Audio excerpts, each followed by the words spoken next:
बच्चों, कैसे हो सारे? बेटा 7 ऐसी गलतियां लेके आया हूं जो आप बोर्ड के एग्जाम में कर सकते हो।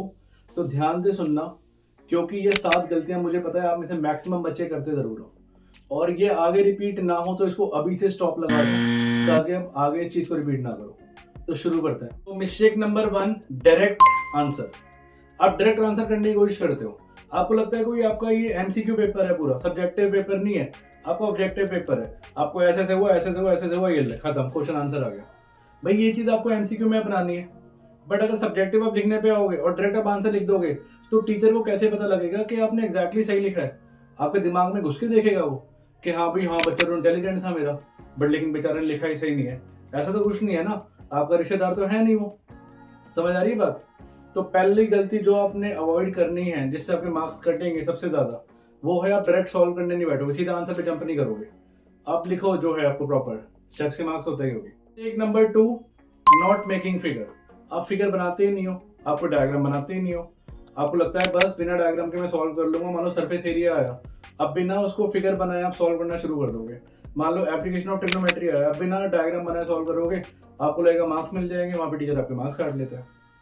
तो ठीक है, बहुत इंपॉर्टेंट मिस्टेक है, आप मुझे पता है आप में से कई बच्चे करते हो। मिस्टेक नंबर 3, स्टेप्स को मिस करना। तो don't miss steps in between the question.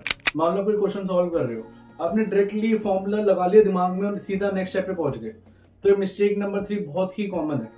आप बीच में स्टेप खा जाते हो, स्टेप खा रहे हो, टीचर आपके मार्क्स खा जाएगा। नंबर 4, आपकी राइटिंग। आप यार क्लियर तो लिखो। बी और 6 कई बच्चे सेम लिखते हैं, हमें एज अ टीचर पता नहीं चलता बच्चे ने बी लिखा है या 6 लिखा है। तो बहुत कॉमन मिस्टेक है ये, थोड़ी राइटिंग पे थोड़ा ध्यान दो। मिस्टेक नंबर 5, अब मेरे कई बच्चे क्या करते हो, अपने को बहुत स्मार्ट समझते हो। आपको लगता है मैं एमसीक्यू में है ना 4 ऑप्शन तो होते ही हमारे, तो मैं ए लिख दूंगा और है ना ऑप्शन में बी का डाल दूंगा, तो है ना टीचर खुश, क्योंकि मेरे पास 50-50 तो हो गया अपना, है ना केबीसी खेल रहा हूँ मैं, तो 50-50 हो चुका है। तो मैं क्या करूंगा, बस 2 ऑप्शन तो अपने हो ही गए, तो 2 ऑप्शन ही तो बचे, हो सकता है उन्हीं में से आंसर हो। बट आपको पता है इस गलती से आपको पूरा 0 मिलेगा आपको।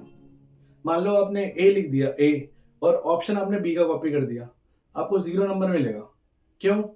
क्योंकि भाई ना आपको टीचर ए पढ़ पाएगा ना वो पढ़ेगा। वैसे अगर देखा जाए तो क्रोनोलॉजी के अकॉर्डिंग ए ही कंसीडर होगा। अगर ए ऑप्शन सही हुआ तो टिक लगेगा, आपको वो पढ़ा नहीं जाएगा उसके बाद। तो ध्यान रखना इस चीज। पॉइंट नंबर 6, आप कैलकुलेशन कहीं भी कर रहे हो, ऊपर नीचे आगे पीछे, अलग से साइड में मार्जिन नहीं बनाते आप रफ कॉलम का। आप रफ कॉलम बनाओ, वहां पे प्रॉपर आंसर लिखो, ताकि टीचर को पता तो लगे कि हमारा बच्चा पढ़ गया है। आप कहीं भी कैलकुलेशन करे जा रहे हो, डायरेक्ट करे जा रहे हो, तो यार थोड़ा सा ध्यान रखो, प्रेजेंटेशन बड़ी मैटर करती है मैथ्स के अंदर। प्रेजेंटेशन सही नहीं करोगे तो आपको पेपर सही नहीं होगा, आप कितना भी कर लो। ठीक है, हर एक आंसर के बाद कोशिश करो कि आप एक लाइन डालो ताकि पता लगे। नंबर 7, सेक्शन में रहना। जैसे मान लो अगर हमने पेपर शुरू करा, कुछ बच्चे सेक्शन ए से शुरू करते हैं, कुछ बच्चे सेक्शन ई से शुरू करते हैं। तो अगर आप सेक्शन ए के बाद बी करो, बी के बाद सी, सी के बाद डी, डी के बाद ई, उसी तरह ई के बाद डी, डी के बाद सी, सी के बाद बी, बी के बाद ए। ये ना हो कि आप पहले ई कर रहे हो, फिर सी कर रहे हो, फिर सी के अंदर ही आपने डी का एक क्वेश्चन घुसा दिया, तो वहीं पे आपके मार्क्स कटने शुरू हो जाएंगे, क्योंकि टीचर भी इरिटेट हो जाएगा आपसे। तो अगर आपने एक सेक्शन शुरू किया तो उसी सेक्शन के सारे क्वेश्चन करो, फिर नेक्स्ट सेक्शन पे आगे बढ़ो।